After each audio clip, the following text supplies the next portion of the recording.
Hi student, 12th Maxல chapter 7ல exercise 7.5ல third sum பார்க்குறோம்.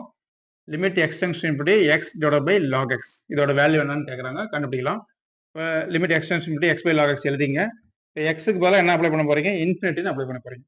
அப்போ இங்கே x இருக்கு, இன்ஃபினிட்டி எழுதிட்டீங்க, டிவைட் பை இங்கே log இன்ஃபினிட்டி வரும், log இன்ஃபினிட்டி வேல்யூ என்னது, இன்ஃபினிட்டி தான். இப்போ இன்ஃபினிட்டி பை இன்ஃபினிட்டி ஃபார்ம் இருக்கு, இது வந்து இன்டிடெர்மினேட் ஃபார்ம்.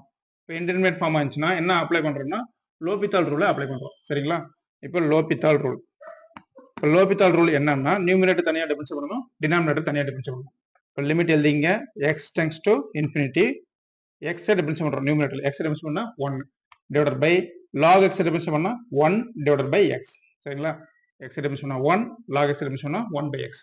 இப்போ டினாமினேட்டர்ல 1 பை எக்ஸ் இருக்குது, இந்த எக்ஸ் எங்க போகும், நியூமரேட்டர் வரும், சரிங்களா? அப்போ எக்ஸ் டிவைடட் பை 1 வரும். Limit x tends to infinity x divided by 1 கிடைக்கும், சரிங்களா? இப்போ இந்த எக்ஸுக்கு பதிலாக என்ன அப்ளை பண்ண போறீங்க, இன்ஃபினிட்டி அப்ளை பண்ணுவீங்க. அப்போ ஆன்சர் என்ன வரும், இன்ஃபினிட்டி டிவைடட் பை 1 வரும், தட் இஸ் இன்ஃபினிட்டி, சரிங்களா? இப்போ லிமிட் எக்ஸ்டென்ஷன் படி எக்ஸ் பை லாக் எக்ஸோட வேல்யூ என்னது, இன்ஃபினிட்டி. That's all student. நீங்கள் நம்ம சேனல் நியூவாக இருந்தால் மறக்காம சேனலை சப்ஸ்கிரைப் பண்ணுங்க, உங்கள் ஃப்ரெண்ட்ஸுங்கெல்லாம் கொஞ்சம் ஷேர் பண்ணுங்க. Bye student.